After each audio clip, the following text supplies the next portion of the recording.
Hello friends, आपका हमारे channel शाश्वत सत्य में स्वागत है।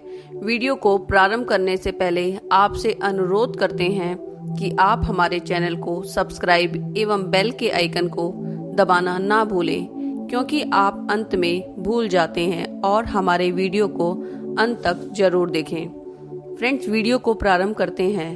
तो फ्रेंड्स, आज हम बात करेंगे कि अच्छे लोगों के साथ हमेशा बुरा ही क्यों होता है। वही लोग बुरे कर्म करते हैं और अज्ञान की राह पर होते हैं, वे सदैव खुशहाल जीवन व्यतीत करते हैं। इसका जवाब श्री कृष्ण जी ने गीता में दिया है। आपने महसूस तो किया ही होगा कि जो लोग अच्छे कर्म करते हैं वे हमेशा परेशान रहते हैं, वहीं दूसरी ओर जो लोग बुरे कर्म करते हैं वे लोग खुशी से जीवन यापन कर रहे होते हैं। परंतु अच्छे कर्म करने वाले ही परेशान क्यों रहते हैं कि आखिर उन्हें इतनी परीक्षा क्यों देनी पड़ती है। लेकिन जो लोग अधर्म की राह में होते हैं वो खुश हैं, अर्थात जिंदगी का लुत्फ उठा रहे होते हैं। अर्थात आपके मन में ये सवाल उठ रहा होगा, तो भागवत गीता में लिखा है, श्री कृष्ण जी ने अर्जुन को दिया था यह ज्ञान। भागवत गीता में वर्णित कथा के अनुसार जब भी अर्जुन के मन में कोई दुविधा होती है तो वो श्री कृष्ण जी के पास पहुंच जाते हैं। एक समय की बात है, अर्जुन भगवान श्री कृष्ण जी के समीप आकर कहा कि वो दुविधा में है और इसका जवाब वो श्री कृष्ण जी से चाहते हैं। श्री कृष्ण जी ने पूछा कि सवाल क्या है। अर्जुन ने कहा, मुझे यह जानना है कि अच्छे लोगों के साथ सदैव बुरा ही क्यों होता है, वहीं बुरे लोग खुशहाल जीवन जीते हैं। अर्जुन के मुंह से ऐसी बात सुनकर श्री कृष्ण जी मुस्कुराए और कहा, मनुष्य जैसा सोचता है और महसूस करता है वैसा कुछ नहीं होता, बल्कि अज्ञानता की वजह से वो सच्चाई को परिपूर्ण रूप से समझ नहीं पाता। अर्जुन श्री कृष्ण जी की यह बात समझ नहीं पाए। इसके बाद श्री कृष्ण जी ने कहा, वो जानते हैं। श्री कृष्ण जी ने कहा, पार्थ, मैं तुम्हें एक कथा सुनाता हूँ, उसे सुनकर तुम समझ जाओगे कि हर प्राणी को उसके कर्म के अनुसार ही फल मिलता है। प्रकृति में हर व्यक्ति किसी को अपनी राह चुनने का अवसर देती है। अब वह मनुष्य की इच्छा पर निर्भर करता है कि उसे धर्म की राह चुननी है या अधर्म की। कथा प्रारंभ करते हुए श्री कृष्ण जी ने कहा, एक नगर में दो पुरुष रहते थे। एक पुरुष व्यापारी था जिसके जीवन में धर्म की बहुत महत्वता थी। वो पूजा पाठ में यकीन रखता था।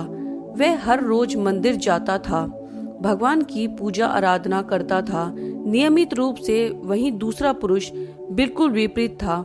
वो रोज मंदिर तो जाता था लेकिन पूजा करने नहीं, बल्कि मंदिर के बाहर से जूते चप्पल चुराने। उसे दान एवं धर्म में कोई लेना देना नहीं था। समय बीतता गया और एक समय बहुत जोर से बारिश हो रही थी। इस वजह से मंदिर में पुजारी के अलावा कोई नहीं था। ये बात जब दूसरे पुरुष को पता चली तो उसने कहा कि यही सही मौका है, मंदिर का धन चुरा लिया जाए। उसने पंडित की नजर बचाकर उसने मंदिर का सारा धन चुरा लिया। उसी समय धर्म कर्म में विश्वास रखने वाला व्यक्ति भी मंदिर पहुंच गया। दुर्भाग्य से मंदिर के पुजारी ने उसे ही चोर समझ लिया और चिल्लाने लगे।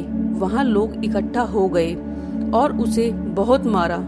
इस तरह से वो बचते बचाते वहां से निकला तो दुर्भाग्य ने उसका साथ वहां भी नहीं छोड़ा। मंदिर के बाहर वह एक गाड़ी से टकरा गया और घायल हो गया। तो रास्ते में उसकी मुलाकात उस पुरुष से हुई जिसने मंदिर का सारा धन चुराया था। उसने कहा, आज तो मेरी किस्मत चमक गई, एक साथ इतना सारा धन मिल गया। ये सब देखकर उसे बहुत बुरा लगा और उसने अपने घर से भगवान की सारी तस्वीरें निकाल दी।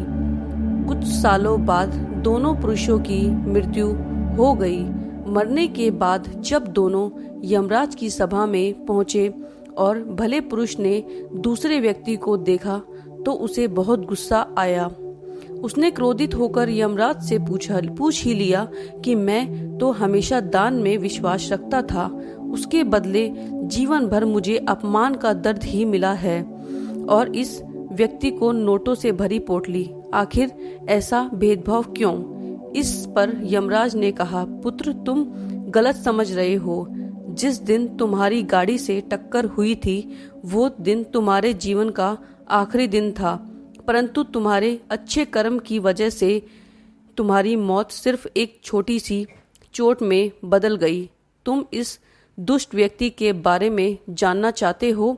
दरअसल इसके भाग्य में राजयोग था, मगर इसके कुकर्म और अधर्म की वजह से वो सिर्फ एक पोटली के धन में ही बदल गया। कथा सुनाने के बाद श्री कृष्ण जी कहते हैं, पार्थ क्या अब तुम्हारे सवाल का जवाब मिल गया? ऐसा सोचना कि भगवान तुम्हारे कर्मों को नजरअंदाज कर रहे हैं, यह बिल्कुल भी सत्य नहीं है। भगवान हमें कब क्या किस रूप में दे रहे हैं मनुष्य को समझ में नहीं आता, मगर आप अच्छे कर्म करते रहें तो भगवान की कृपा सदैव आप पर बनी रहती है। इसलिए अपने अच्छे कर्मों को बदलना नहीं चाहिए, क्योंकि उसका हमें फल जीवन पर्यंत मिलता है। इसलिए मनुष्य का फर्ज है कि वो हमेशा अच्छे कर्म करते रहे और नेकी के रास्ते पर चलता रहे, क्योंकि श्री कृष्ण जी ने गीता में भी बताया है कि किसी के द्वारा किया गया कर्म बेकार नहीं जाता, चाहे वो अच्छा हो या बुरा हो। फ्रेंड्स, हमारा आज का वीडियो यही समाप्त होता है। आशा करती हूँ हमारे द्वारा दी गई जानकारी आपको उपयोगी लगी होगी। अगर वीडियो पसंद आया हो तो हमें कमेंट में जरूर बताएं एवं चैनल को सब्सक्राइब एवं बेल के आइकन को दबा दें, ताकि हम आप तक नई एवं रोचक वीडियो पहुंचा सकें। धन्यवाद।